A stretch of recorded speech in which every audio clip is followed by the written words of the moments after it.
You're on mute. Yeah, I was like, wait a minute, am I the one that's missing something here? And now I can see the mute thing on Adam's screen. So I'm just gonna start us off while Adam gets all this going because Kill it, Nick. Kill it. Bro. hey, Okay, well, that was a fun intro. welcome to the show, everybody. Yeah, I'm like looking at this and I see unmute mic pop on, and I'm like looking at my icon and I'm like, it doesn't show it's muted, but That's never happened. It had to happen eventually. So It's inevitable. Yes, but it is a Tuesday evening, and I am here today with Nick and Julius. We got the gang together, getting ready to recap probably the toughest loss of the season, not gonna lie, just because I hate the Bears so much. We had a friendly wager going, had to put our profile picture up as Justin Fields for 24 hours, so that was a little brutal, but yeah, thanks for joining in, everybody. Nick, I heard Rory, you got to say what's up to Rory today, so how was that, my man? What was he doing around your park? Yeah, it was pretty interesting. We went, dropped my daughter off at school, just walking up like any normal old Tuesday. And as we're walking up, there's Rory just walking over with a bunch of firefighters. He was at the Royal Oak Firefighter Station for like a meet and greet, but decided to come say hello to all the kids waiting in line before school started. So it was awesome. I was repping the Wings jersey. So, I mean, he saw me, I saw him. I was like, not Lions, but let's go Detroit, sports in general. Gave him a dap, you know what I mean? Kid gave him a high five, and it was pretty cool. It was just like it was like 8:30 in the morning, not even 8:15 in the morning, and there's Rory. You're just like, oh, go Lions! All right, listen to my podcast tonight, Rory. Pass the word along. Yeah, for real. So we have not a whole lot to talk about. We got some bad news with the Okora injury we're going to get to, and I mean, I'm just going to bring it up. When's the last time you guys can think of a team that had two of their most impactful starters on the defense, offense, whatever, tear their Achilles? Not just ACL, broken arm, or not broken arm, but hamstring injury, quad injury. These are torn Achilles. This is the worst of the worst. So can you guys ever remember a time where a team was just plagued with a double Achilles injury, or is this the Lions, just... I mean, just a month ago, the Ravens seemed to be able, if you woke out of got out of the bed tearing your ACL if you were a Baltimore Ravens. So, I mean, that's pretty much kind of it's not the same. Obviously, the Achilles, it's like kind of having two people get the Liz Frank injury, you know what I mean? Or something of that nature, just an odd injury that doesn't happen often. Maybe that has something to do with our strength and training coach. You never know. I mean, I can't imagine they have a whole lot to do with it, but you see time to time, like the Broncos last year, the 49ers, I think it would maybe vice versa, but there's been times where you'll just see a team that's just completely plagued with injuries. So hopefully it's not the Lions this year. Well, I mean, honestly, might as well let's just see what we have in the tank right now. You know what I mean? I feel like Julius looks like he'd probably go play cornerback for us right now. I mean, look, he's got the jersey on. He's ready to go. What is that? Is that Swift? Oh yeah, it's Swifty. I'm repping Swifty. Like Listen, that. I couldn't play corner right now, but I could probably play some safety and linebacker better than the Lions playing right now, most definitely. 6'4", 230, soaking wet. Hey, what's your 40 give me a time? tryout, Dan. What's your 40 time? A slight 5'3". Super speed, baby. Better than mine.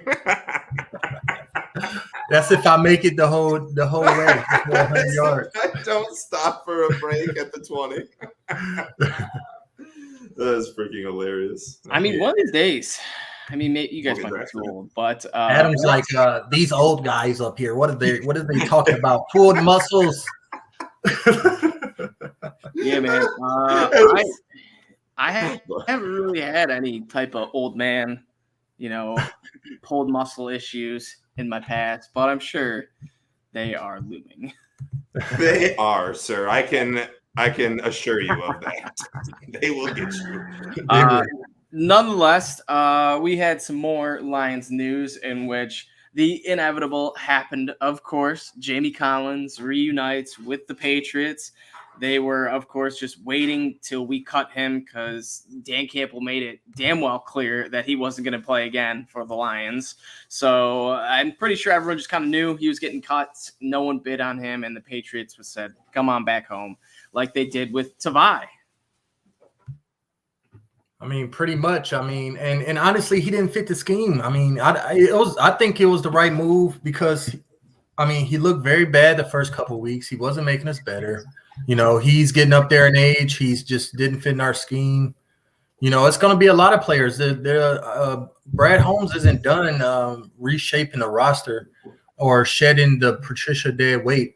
You still got a few other questionable guys in there, like Will Harris, perhaps, like you know, the John Pinsaninis of the world, even the Jalen Reeves-Mavens of the world. I really wasn't impressed with Jalen Reeves-Maven. I think he's a great special teams player, but when he mentioned Jalen Reeves-Maven in the same breath as Derek Barnes, when Dan Campbell mentioned them together, I didn't even did y'all like get a comparison? I'm like, no, because I saw Jalen Reeves-Maven on the field before, and he just wasn't that good. He's way better at his role on special teams. But yeah, I wasn't surprised. Jamie Collins, wish you the best of luck, brother. You know, and agreed, but what is up with New England? Like, dude, like, this is like getting a little like eerie now. It's been 3 or 4 years. Like, obviously, it's just the Patricia, like getting his guys and whatnot. But man, it seems like we could release any linebacker. It don't matter. We could sign Julius as a linebacker, release him, and Bill Belichick would be on the phone with his agent, being like, "I think you'd fit right into our team." Like any linebacker the Lions get rid of, the Patriots just like immediately go after. And it's New England. Dude, it's getting annoying to me. They're communist China. They run. Bill Belichick runs an iron fist, and I swear this is all Bill. This is all him. He wanted Jamie Collins back. He missed him. He thinks he could help. He probably called Brad Holmes and was like, "You don't want this dude. Release him." He knew he only had him for like 1 year or two. I guarantee they cut him after the season, or you know. And now we got a solid like $5 million dead cap because of him. Like, good. It worked out. We have like what, $35 million in dead cap space right now. No, like 50. It's the most in the league. I know that. It's the most in the league by far. Yeah, that's why we. But hey, I mean, it's not bad. But in 2 years from now, we're gonna have $60 million in open cap room, and then we're not gonna be talking. It's gonna be a great time. It's gonna be a long 2 years to get to that point, though. It is a long, especially if they go 0-17. Oh no! Oh no! Yeah. Speaking of 0-17, the Lions started out 0-4. Last time we went 0-4 was surprisingly not in the Patricia era. It was 2015. Was that the Caldwell beginning? I think it was Caldwell's first year. It was right after the playoffs, the 14 playoffs, in which I remember we had high hopes coming into the next season, and we started out 0-5, then ended up going 1-7 for the first 8, and then we finished it pretty strong, going like 6-8 in the last 8. So exactly what the Lions do. Yeah, literally a typical Lions season. So not the best start we could have, but we've had worse. As we know, we went 16 straight losses. Listen, we're not even 0-4. We're 1-3, so it's okay. And then, of course, we have the news of not just Okora getting injured, but Frank Ragnow. He has turf toe. I completely missed this one. Nick, I don't know if any of you guys caught this, but he was ruled out for the game Sunday, in which I thought he was playing. I missed the injury report or whatever that said he had the turf toe, wasn't playing. But Ragnow, that's another huge blow to the Lions' offensive line that's already been pretty beaten up.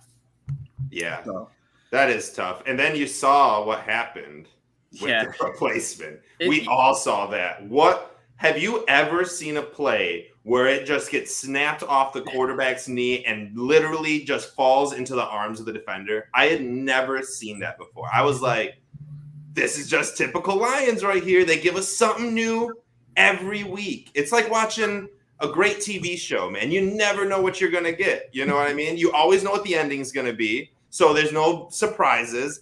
And there's just a bunch of surprises in the middle of the show. It's awesome. My favorite TV show every year.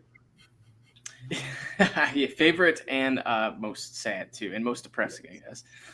It's a drama. But It's a yeah, drama. the Lions' offensive line was rough, and not to mention we saw Penei Sewell be a human being, 20-year-old human being to be exact. He got pummeled by Khalil Mack, by Robert Quinn, whoever was going up against him. It was, I want to say, his worst performance so far. I believe Taylor Decker has only, it was some stat on it. It was like Taylor Decker had only had one performance like that, or maybe none in his whole career. So it's clear that we see what Sewell can be. We know that he's still young. I mean, I think that the right tackle spots, do you guys think it'll go pretty similar to what has been going on with the left tackle, or do you think he'll be a different player, be a worse player? I mean, he didn't start playing horribly bad until we lost Ragnow. Ragnow started that game off, I believe, and he got hurt early because he's the one that snapped it off of Goff. Are you sure? I'm not positive about that. I think he started the game. He even snapped it off Goff and was hurt either on that play or soon after. Okay. And Evan Brown came in relief and actually played pretty good. Oh, it was Ragnow, yeah. But when Ragnow went out, Penei Sewell all of a sudden became our best shot on the O-line. And Khalil Mack and Robert Quinn, and they threw blitzes his way that caught him off guard. I mean, it was just, Penei was just a sitting duck pretty much after Ragnow went out. That veteran I think Ragnow is that rock on that line. Literally, he keeps it going all together. They look to him in guidance.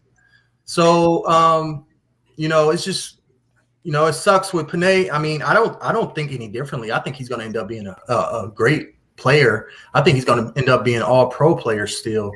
I'm not even judging him off this. It's just a bad game for a 20-year-old left tackle on the road against two of the best pass rushers of their era. And I'm sure he can bounce back from it. I mean, I guarantee it spells that Taylor Decker is going back to left tackle, though, guaranteed. There isn't even a question about it no more. And I'm cool with that. I just hope that Penei don't go to right tackle and get 8 alive because he keeps switching back and forth and it's throwing off his progression. You're 100% right. And that's exactly what I was going to lead into, was if there was any questions or concerns about where Taylor Decker was going to play when he got healthy, it's over now. You can bury that 6 feet deep. Penei Sewell started out great at left tackle. He's going to be a stud for many, many, many years. But I would love him to be a stud at right tackle, the position he played in high school. I would love him to be a stud at left tackle. We need him to play right tackle. We need Decker to play left tackle. We need Ragnow to be healthy. We need Jackson to play left guard. Right guard has been pretty solidified by Big V until last week. Or against the Bears a couple days ago, when it just seemed like the Bears' defensive game plan was so great. It just was awesome. They were switching and flipping and flopping and ducking and jumping. They were just doing everything perfectly. But the thing is they wouldn't have looked so good, in my opinion, and we'll get to this, if we had points on the board.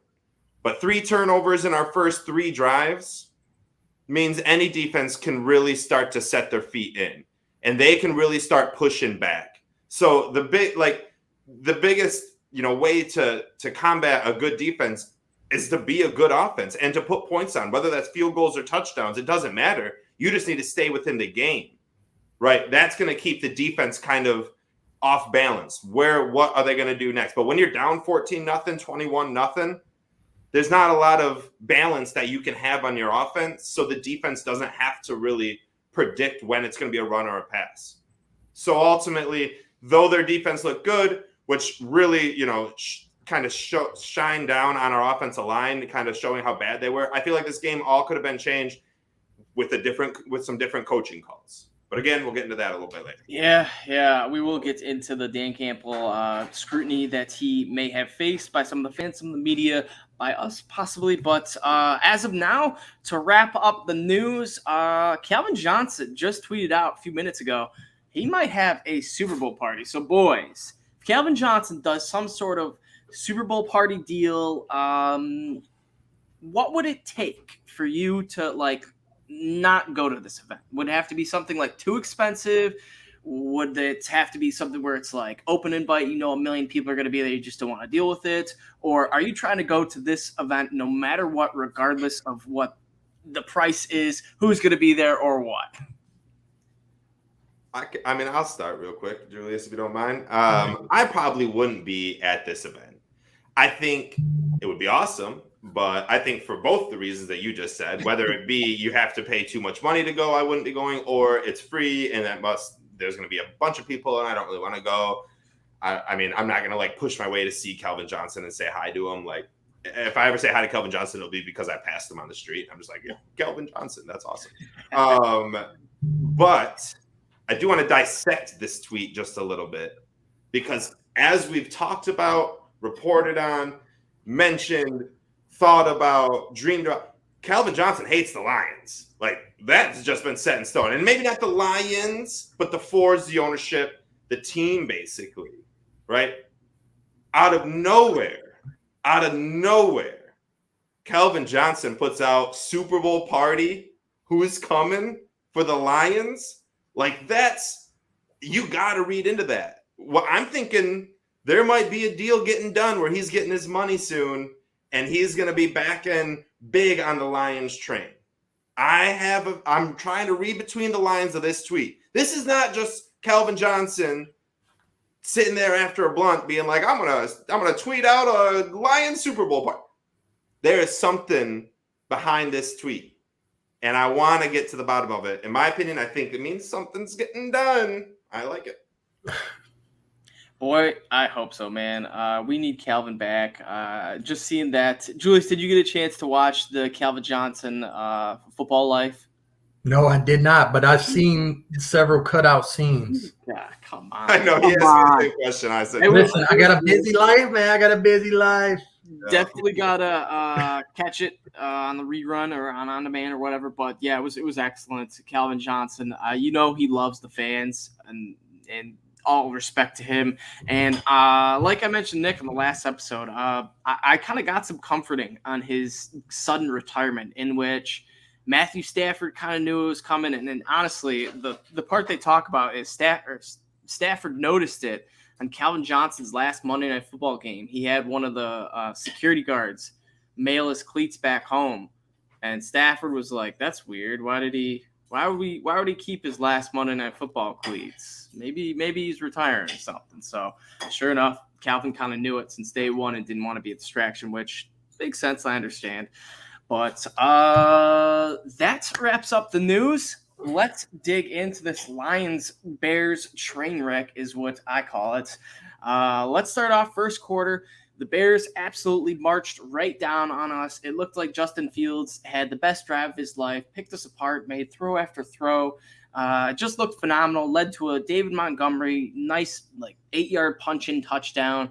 And then the Lions came back down, and this is where it gets tough. We get in the red zone, and what do you guys think? Do you guys think there should have been any different outcome? Obviously, it was the botched snap off of, Goff's chest.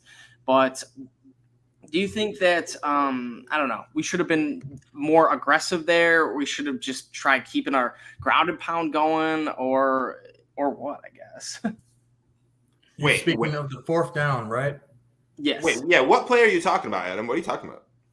So, okay, hold on. Our last offensive possession, the fourth and we're going already to the fourth quarter drive, when the ball bounced off our chest. Oh, first quarter. Yeah. So when we're in the red zone, do you think we should have just been kind of trying to? Do you think this was a fluke play? Is what I'm trying to say, or do you think that it was definitely just a fluke play? I mean, that's crazy. Like I said, I ain't never seen that before, but that's a bummer. That should have been points. We should have been scoring on that possession. That's what I was kind of alluding to earlier. Like, had we had that touchdown or even a field goal there, this game would have been different.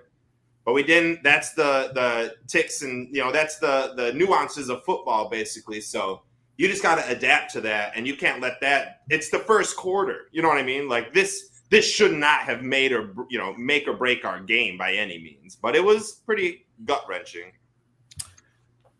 I saw it in like slow motion. The whole play unfold. The Bears brought a safety blitz in the box, and Goff noticed it right before the snap count was about to start. Ragnow did not see Goff walk up to the line to change the play, and he snapped the ball on the snap count. And it was just a freak fluke play. Yeah. Typical Lions. Yeah, and so I'm just recapping this drive. We did have a solid first drive, marched right down literally to first and goal to the 8-yard line, in which then the ball, we had the botched snap. Then Bears come marching down an 89-yard drive. Montgomery finished off with another touchdown. Lions are down 14 heading into the second quarter. And it looked like we had no answer for the Bears. It looked like we were about to lose this game 42-0. We would get some points, but our defense was out. We were not off the bus yet. Well, our secondary, you could just see Fields was just shredding us, and he was just Mooney, and even Allen Robinson were just running great routes and getting open, and he was just having his way with us. And granted, Fields, didn't have the best passing game. I mean, he had a solid passing game, 11 for 17, but I will say he didn't pass a lot. So 11 for 17, 1 interception, 209 yards, and no passing touchdowns. So that's because he didn't have to shred us. Because David Montgomery and the Bears offensive line and their offensive game plan as a whole exposed the Lions in the middle of the field. David Montgomery, before he got injured, he was averaging like 8 yards a carry or something crazy, and already had a couple touchdowns. He was just destroying us. And honestly, we didn't start to get like pressure on Fields or stop the run, which we kind of never really did. But we did better once he went out, but until like the fourth quarter, and by then it was too late. They already had enough points to hold off the Lions going 0 for 4 in the red zone. Something that hasn't been done by no team but them since 1960. Bro, and the craziest thing was the Lions had the NFL longest streak of consecutive touchdown drives in the red zone. And Goff was literally Exactly. 11 for That's 11 the crazy part. until that first drive where he fumbled it and just all hell broke loose. But yeah, so what happened is my brain got our first and second drive mixed up, in which our second drive, we only had one drive in that first quarter because it just took so long. And then all three drives were meticulous. They all matriculated right down the field. The Lions, unfortunately, didn't come out with any points because of that play. But again, it's 14-0. But again, that's all right. We just showed our offense could drive. So it's the start of the second quarter. You're down 2 touchdowns. You get the ball first at the second half. Plenty of time. Don't overreact. Let's go score some points on this drive. So the second drive, what ends up happening? Drive, yes, Nick, you know what I'm talking about. We make a great march down the field. Swift gaining yards. Jamal Williams had a nice 11-yard run. Amon-Ra getting targets. We get down all the way to the 1st and 5 on the Chicago 5. Goff throws an incomplete pass. Swift loses 2 yards. So now it's 3rd and goal at the 7. And then Goff ran for 2 yards, and it's 4th and 5 at the 5. Down 14-0, 9 minutes left in the second. So we know we're getting the ball back, start the second half. And Dan Campbell decides to go for it. We know he's been aggressive these last few games. I think a lot of us kind of are starting to expect these 4th down aggressiveness. And here's where I am starting to kind of have a problem with it. Dan Campbell, I like the aggressiveness and I like that he's sticking to his gut and, he believes in his gut, but he's got to realize he just doesn't have the talent around him to make those 4th down plays all the time. If Aaron Rodgers, Pat Mahomes, Lamar Jackson, a playmaker was back at our quarterback or whatever, then I'd feel more comfortable. But we have no true alpha playmaker. Swift is good, Hawkinson's good, but we don't have a Hopkins, Devontae Adams, someone that could just, for a fact is going to get that 4th and 1, 4th and 2, 4th and 3. Now, in this instance, a 4th and 5, which honestly, I think we should have just taken the gimme field goal. Yeah, look, Dan Campbell, don't make me miss Matt Patricia. Don't do it, brother. Don't do it, brother. But I like that Matt Patricia would chess the ball game. He would be okay with field goals and knew that getting points in the beginning ultimately wound up to you having a better shot at the very end. You don't have to be tied after every drive. You don't have to be within one touchdown after every drive. You can be down 14-3. That's okay. That is okay. Especially when you had now at this point in the game drove the field 2 different times and got into the 8 and to the 5. So it's not like, well, I can't score because my offense can't score. You know your offense can do the job. So take that 3 points, Dan. I mean, I will talk about the 4th down later in the game for sure, but right now in the second quarter, take those points. Like don't be like that, Dan. Don't do that to me. Don't do that to me. Take the points. You know what? That told me when I saw when he went for that. He and maybe the whole coaching staff think very little of their defense because he pretty much was thinking, okay, we're down 14-0. If we get a ball, if the Bears get the ball back and we haven't scored, it's possible we fall to 21-0. And so he was no confidence in his defense. I mean, and for good reason. I mean, they didn't play the best game against the Bears. But at the same time, you guys are right. You guys are right. He should have went for 3 that early because it would have been a 1 possession game at the end of the game. I mean, he was thinking he was putting the game in such a small moment, the entire game, like this could be a game. Like I understand they like the offense. The offense is capable of getting that play too. It's possible Goff, Hawkinson would have got open. They would have called the right play, Swift, and got it. I mean, what's the analytics behind it? 50-50? Maybe and something like I believe going up into that point, we were 2 for 6 on 4th downs in the year. So it's like we were getting them at a 33%, which I mean isn't great, but I mean there was a chance, but that early in the game, you got to take the points. It's a marathon, not a sprint. Yeah, and Nick, I like what you said and the lack of confidence in the defense that I think Dan Campbell had, and it just goes to show that he was probably thinking, hey, if we get all the way down here, I'm not taking 3 points. And I think that might be part of Campbell's problem. He's that tough guy that's like, I ain't settling for 3. This ain't happening. I'm getting to 7 points. We're scoring the touchdown. And I like the confidence. I like the mentality. But sometimes you just got to take what you can get. And on a 4th and 5 right there, that's tough. If it was a 4th and 5 for a 50-yard field goal, all for it. But this is a chip shot, a gimme. Anyone makes this. So, and the difference of not getting 3 points but pinning the Bears, isn't that the difference between it, because I can see the pros of both. I can see the pros for, well, now we've pinned him at the 5. Like they hit Mooney with that deep bomb right after. For sure. Yeah, they could have flipped the field position right back. It's always that chance too. So I'm sure that played in his head. For sure. But the difference is the end of the game. When we lost by 10, shouldn't have been 10. It could have been 7. It wouldn't have been 14-0 at halftime, but at 14-3. Maybe that's a little bit more for your team. We're only down 11. We only need a field goal, touchdown, 2 point. We don't need 2 touchdowns. Like, I don't know, man. Oof, exactly. I wasn't a fan of it. I am okay with the game being a chess game. It needs to be a chess game. Take what you get when you can get it. I will say I was wrong. It wasn't that next drive in which Mooney had the big play. We did end up stopping them. They had 3 plays, 2 yards, did a quick 3 and out, punted back to us, in which we I want to say this was the next fumble. Yes, of course. We drive all the way down to the 3-yard line this time, and it was the strip sack, just elite playmakers making plays. I don't really want to blame that on Goff.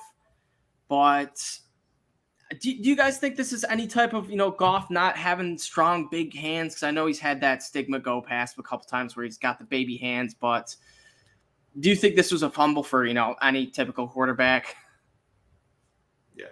Yeah, Khalil Mack beat. Yeah. Was it Khalil Mack or Quinn? It was Khalil. It was Khalil Mack. Yeah. I mean, quarterbacks he done did that too. How many left tackles he done did that too in the league? a lot. So, it happens. Yeah. So the Lions, we got the ball back on the R45, marched it back down, right back down to the 3, and this is all still in right before halftime.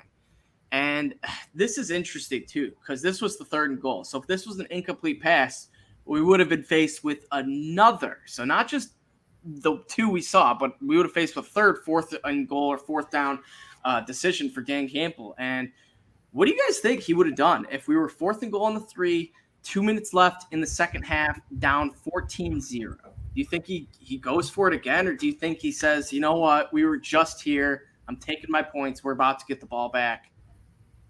You hope he learns from his mistake and take the points. If he does that, if he did that this next game, the exact situation and the exact type of game, the exact type of final score, you could probably fire him the next day. He did do it again. In the 4th quarter, he does the same thing, and he goes for in the 4th quarter, it was a different situation for him. I don't want to rush to that part of the game. I get it, but I'm just saying he did do it again. He went for it on 4th down instead of kicking a field goal, which was the smarter thing to do. He should. I'm not going to say anything. I'm not going to say anymore. But odds are he probably would have went for that.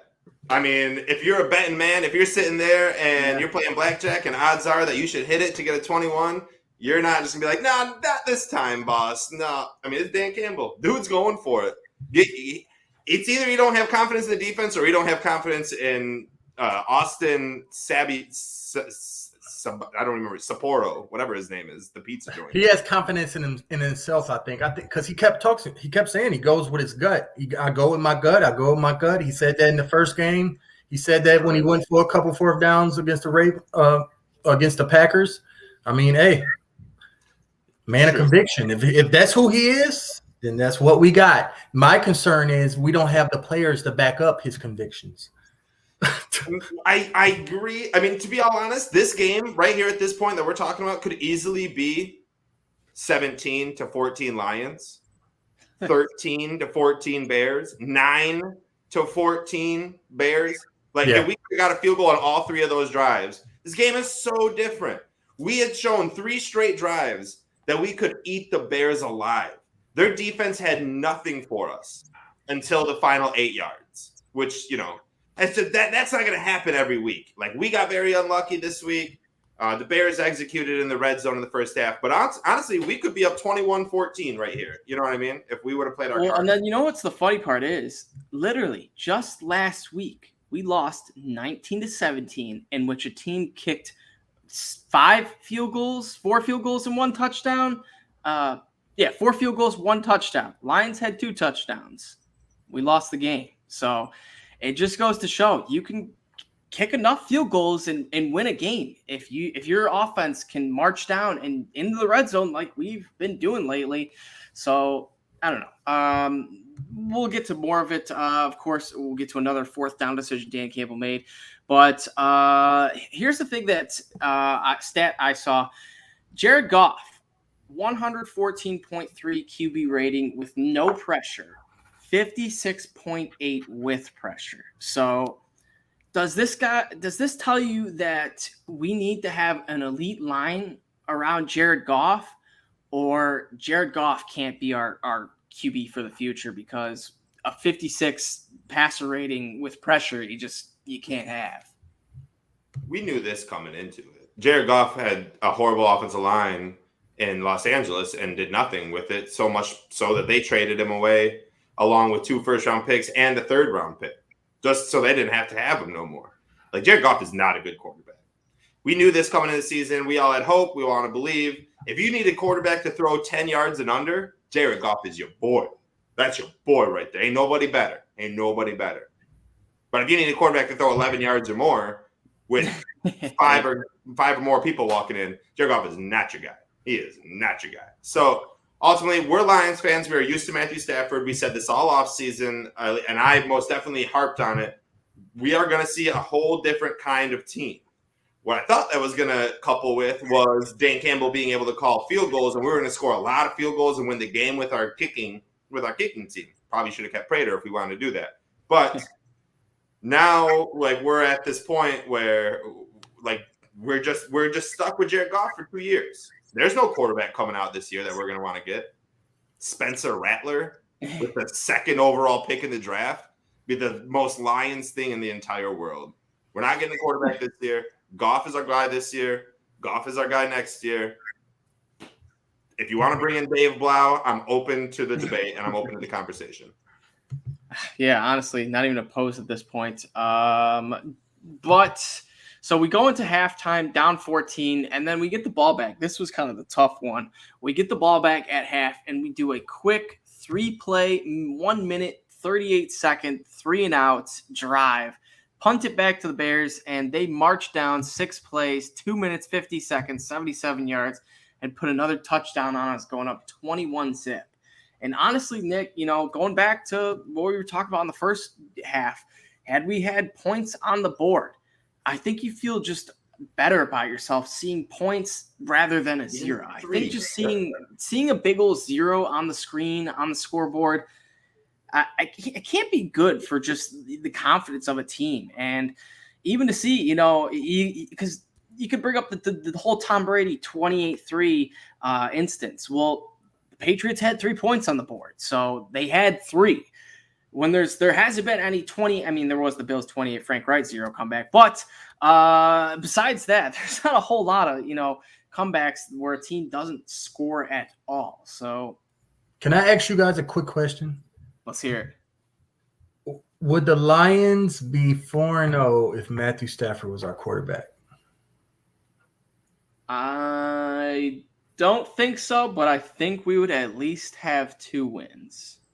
I agree with Adam. We would not have beat the Packers for sure. You don't think we would have beat the Packers?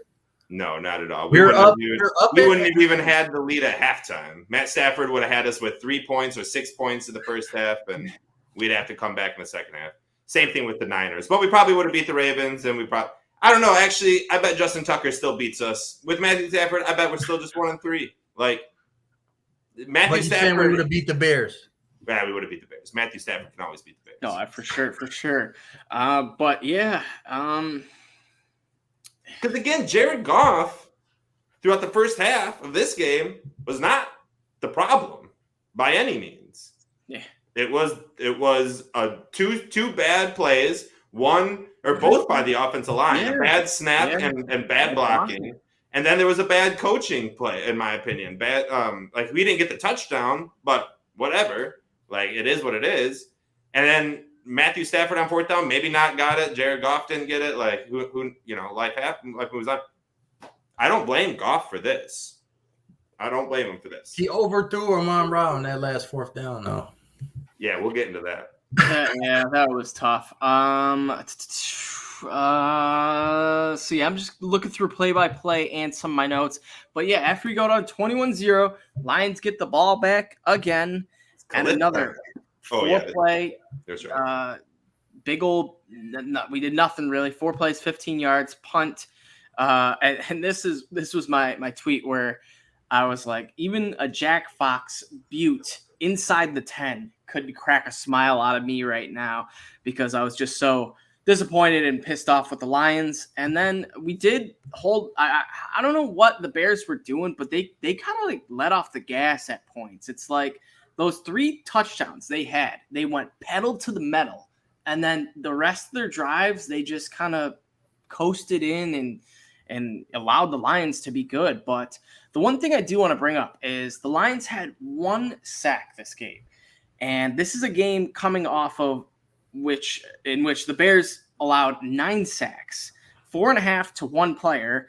And an absolute just disgrace for their offensive line, and the Browns' defensive line dominated them. So how did we not get any type of similar effect? The Lions got 3 sacks or 4 sacks, 3 or 4 sacks against the Ravens. So how is it that we only had 1 sack against this pretty bad offensive line? I think there's a lot of chemistry that goes along with the offensive line and your quarterback. That was Justin Fields' first game against them. And unfortunately, Myles Garrett and Jadeveon Clowney are a lot better than I don't even know what defensive linemen are still healthy on our team that we're running out there. Nick Williams and John Pennicini. I don't even know. So I mean, I'm super mad about it because I don't care about the Bears-Browns game. What I do care about is the Lions-Ravens game. We got 4 sacks on Lamar Jackson, who's a lot more elusive than Justin Fields, and we couldn't turn that into anything.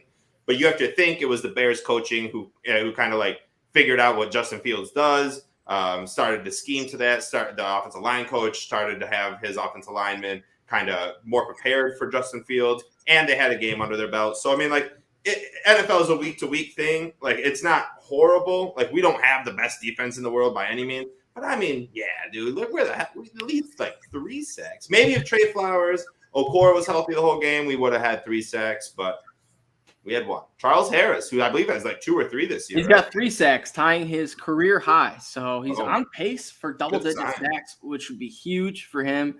And former first rounder, right, from Atlanta? I believe so, yes. Yeah. And he, ironically, I'm pretty sure he was a guy that we had our eye on around the Jared Davis. I think he was the same couple picks after Jared Davis. So nice to see a late bloomer for the Lions. But another defensive thing I noticed is Derek Barnes only had 18 snaps. So, Julius, what's going on here? I don't know. Like I said, I saw a lot of Jalen Reeves-Maybin. And I remember from past Patricia seasons when he got a shot at playing linebacker for a quarter or half or a game and didn't do it well. So I don't know if he's just out. He's just, he's the veteran of the two. So he's getting more clock next to Anzalone, or if he's out playing Derek Barnes in practice. I'm not sure what it is, but hopefully Derek Barnes gets some more run going forward, especially with all these losses piling up. And, I mean, you can go back and look at the grade on Jalen Reeves-Maybin. I think it was in the 40s as far as run defense, and I believe it was in the 50s as far as pass defense. So I know the big Darnell Mooney crosser, Jalen Reeves-Maybin just let that go right on top of his head. He was just totally lost, just like a Jelani Tavai or Jamie Collins or whatever. So, I'm not trying to bash Jalen Reeves-Maybin. He's one of my favorite Lions special teams players ever, and I think that's where he's best suited full time. But Derek Barnes needs to get more snaps. I like Darren Barnes. A lot of fans like Derek Barnes. I'm sure the coaches like him. But I think he's going to get more. I mean, he played 18 defensive snaps, correct? That doesn't count special teams? Yes, yeah. Yeah, I think he'll get more than that moving forward, definitely. Yeah, I hope so. I'd like to see the young guys get some run. But, yeah, Jalen Reeves-Maybin, he's been playing pretty good. He had that nice tipped pass that ended in an Amani O interception. So those are always good when you get the little tip drill in which there was – okay. I was thinking we had 2 tip drill Amani O interceptions, but they're just back-to-back weeks in which Amani O had a similar tipped pass last week against the Ravens. So Lions, we late in this third quarter, we finally get some points on the board, a Khalif Raymond touchdown in which the Lions got the ball on the 44-yard line. It was like we had to score here. We marched right down. Hockenson had a nice 22-yard catch. And then, the Khalif Raymond touchdown. So not a whole lot going on with that drive. But then Bears get the ball back, and this was kind of like the nail in the coffin in which they went up by 3 scores. They got the field goal, 24-7, 3 minutes left in the third. But the Lions come back right to end the third quarter. We come down, and we hit Khalif Raymond on that nice Goff redemption pass because Jared Goff, was it Amon-Ra that he missed that was wide open, or was it Khalif? It was Quintez Cephas. Oh, Cephas. Okay. So, another one of those just Goff, like, what are you doing, man? And this was kind of funny because I don't know if it was this drive or the drive before, but Goff, I think it was this drive when Goff made the nice, like, he kind of squeezed out of the pocket, made a guy miss and gained like 2 yards. He looked like Lamar Jackson for a minute on the play. And I made a joke about it because he overthrew a guy and then juked 2 guys out and gained some positive yardage on a little scramble there. And I was like, yeah, that's Lamar Jackson. Kind So we're down 14-24. Cliff Raymond gets the touchdown here. Heading into the fourth quarter. What drive is this? Yeah, so we get the ball. Yeah. No. Yeah. Some dead air here. Well, hold on while we figure this out. These play-by-plays, some get confusing. All right, so honestly, let's just fast forward, get to the final 14-24. The Lions are coming down, and we have the 4th and 1 call. There was about 6-ish, 5. No, there was 3 minutes left in the game. Down 10 points, not dead yet. But Jared Goff, yet again, it seemed to be a good call in which we had the right play. Who was open? Was it Cephas again that was open over the middle? Or there was someone that was wide open again. And, of course, Jared Goff didn't go to his second read and missed him. So, yeah, no, it was. Give me just some of your guys' thoughts on just the Goff missed read again, the Dan Campbell double down on 4th down. And do you guys think that we're going to be seeing like 80 to 90% of 4th and 2 or 4th and 3 or lessons going for it? Julius? I mean, it just tells me pretty much that Goff doesn't, we've seen this multiple times now. Matter of fact, we saw that exact route ran, I believe, in the San Francisco game and in the Ravens game, and Goff overthrew it.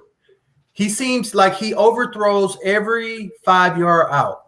Like that is not his route to draw up, because Amon-Ra was open. If he would, if Goff would have put a little less zip on it, it would have hit Amon-Ra right in the chest. He'd have got like 5 after the catch right along the sideline. Quintez Cephas or Khalif Raymond, I'm not sure. I got to look at the tape again, but he's running right across the middle of the field, wide open. We've seen Goff miss these reads several times, like where he throws it to someone who either not open or he throws it away, and standing over here in the corner is a wide open Amon-Ra St. Brown, wide open Quintez Cephas. He doesn't go through his reads as well as Matthew Stafford would, or a good quarterback. So, like, he has moments where he's in the zone, like, and he's hitting stuff. He's not missing those reads. His accuracy is amazing. He might even throw a 50-yard bomb, but he does not stay for a whole game. Like he can't put together an entire game like that. Very rarely, at least. And I don't think it's happened with the Lions yet. But when he will, the Lions will win. When we get a full great game out of Goff, the Lions will win. They will win that game.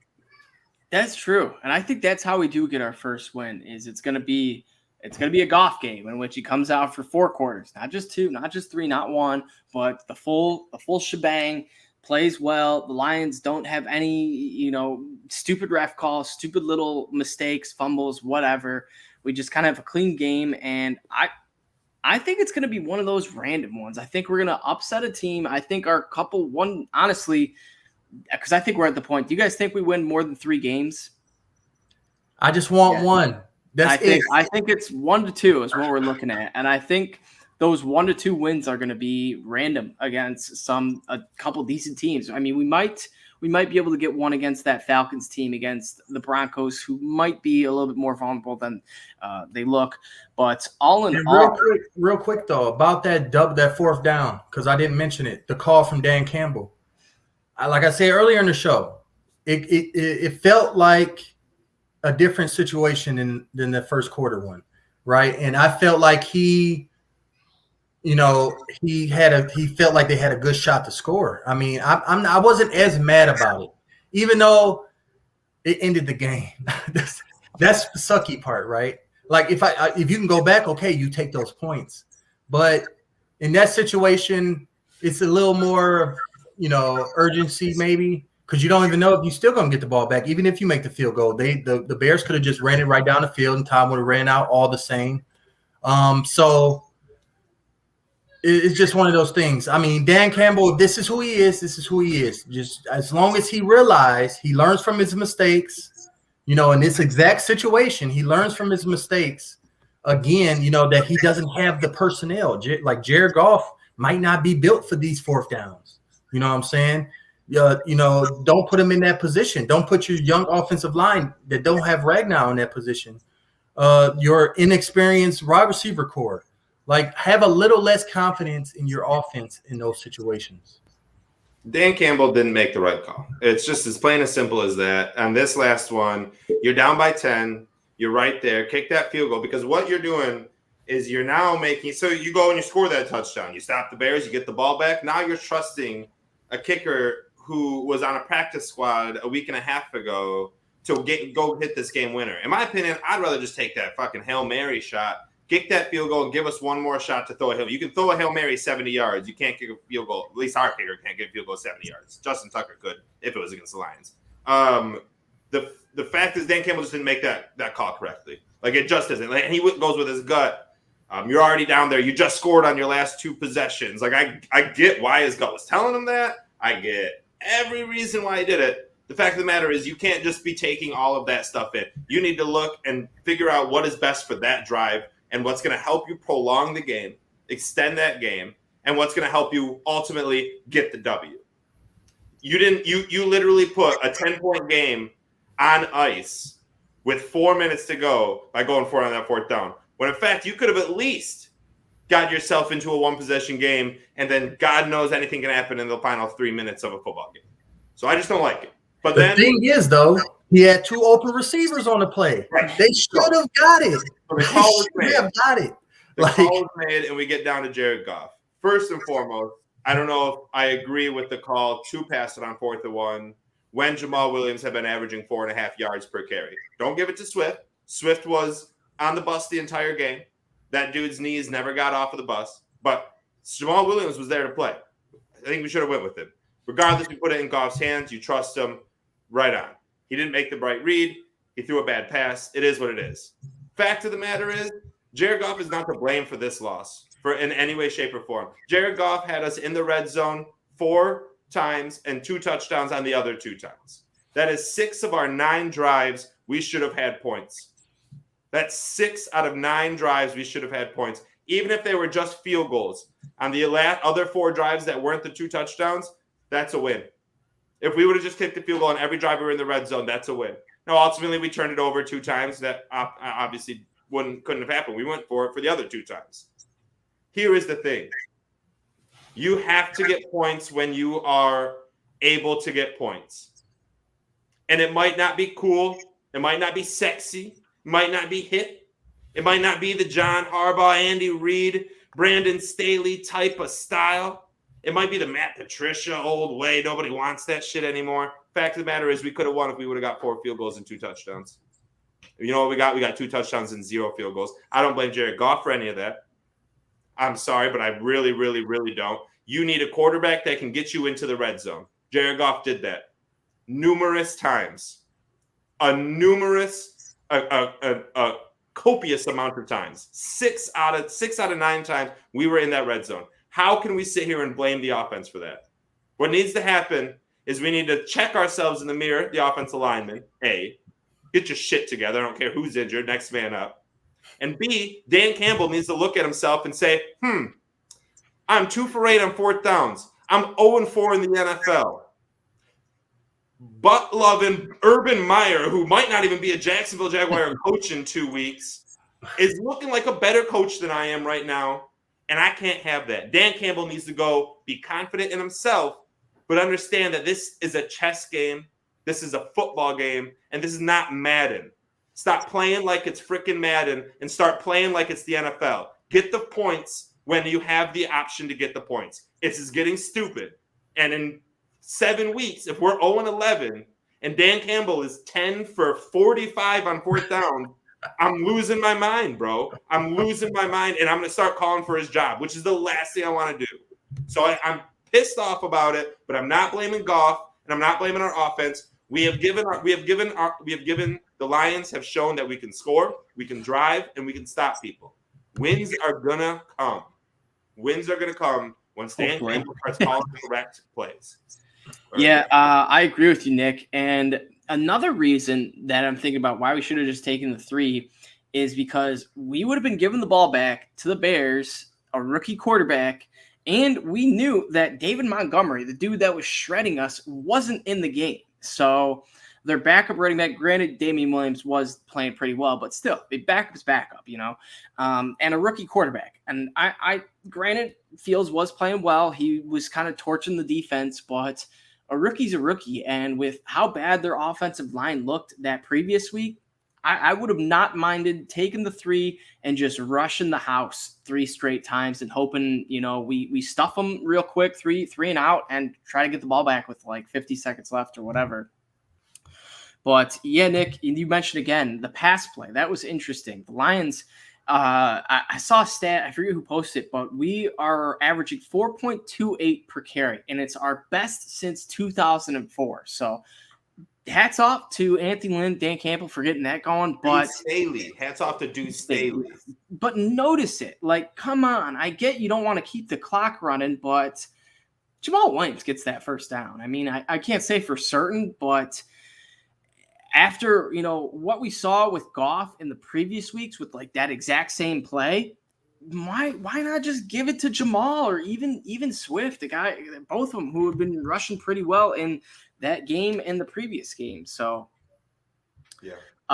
Another tough loss in which I think this loss was fully Dan Campbell and our offensive line, in which the offensive line allowed 4 sacks, 2 fumbles, and Campbell obviously had the plenty missed opportunities where he could have easily taken 3. So to add on to that real quick, I know we talked about this too much. We're pretty much done with the Bears at this point. Right after a week after I sat here and finally said, way to go, rushing defense. You're done good.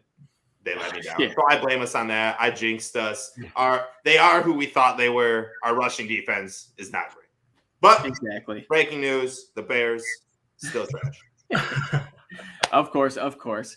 So we are heading into week 5. But, boys, we are in yet again another situation where we are a win away from being out of last place in the division. So the Vikings are 1-3, 1 game above us. If we take out the Vikings, we'll jump them.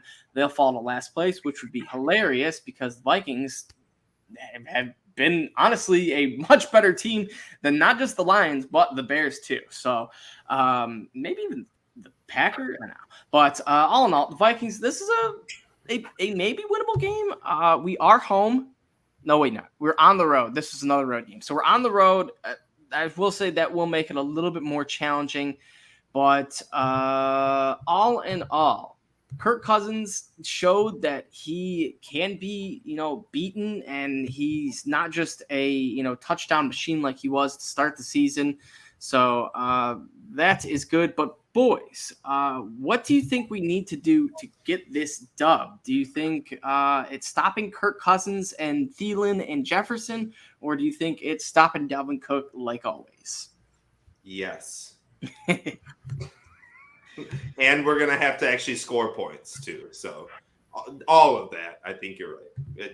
Cook, though, most importantly, Cook has ran for, I'm pretty sure, 800 yards every single game he's played against us, except for the one game he tore his ACL against us. So you got to stop him sometime. Unless Derek Barnes has a breakout game, I don't see us stopping him because David Montgomery and the Bears offensive line just murked us. And the Minnesota has just as lethal, if not more, very much more lethal running attack. So I have very little expectations defensively in this game for the Lions. I just do. I just don't expect much. I expect to get 40 burgered. I think it's going to be a pretty low-scoring game. The over-under is set at 49.5. Nothing too crazy. Vikings favored by 7.5, which I think that's interesting. I mean, I think the Lions are bad, but I don't know. What do you guys think on 7.5? It's just under a 1-score game, 2-point conversion 8, but just over the 7-point touchdown. Do you guys think we cover? I know what's gonna happen, but are we doing full-on predictions right now? If you guys want, go for it. I'm drinking Oktoberfest, right? Oh, let's get in here. Oktoberfest. Because it's our first show of October 2021, the spooky month. So we're going to get a little spooky up in this joint right now. Lions cover 7.5. Lions win the game.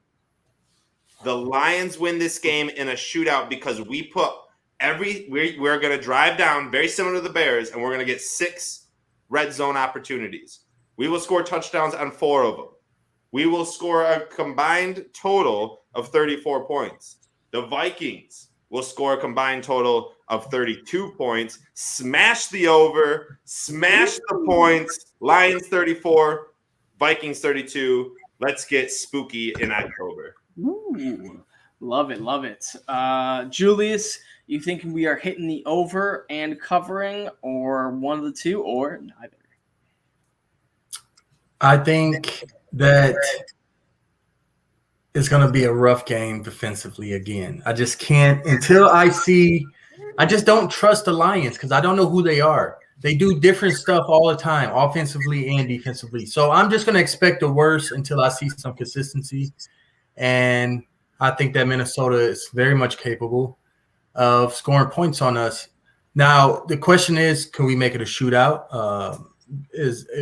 Am I as graciously offensively for the Lions as Nick is?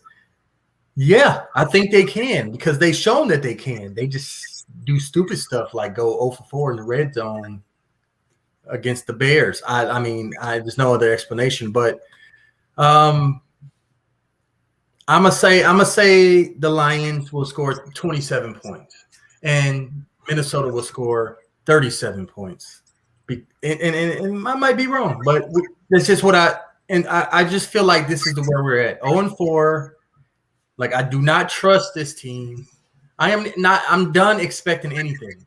Seriously, until I see them clean and mess up. Like little stupid mistakes that the Lions make every game has to stop. And then I'll be more gracious on a prediction. But I just think Minnesota, they should be a 3-1, maybe even a 4-0 team.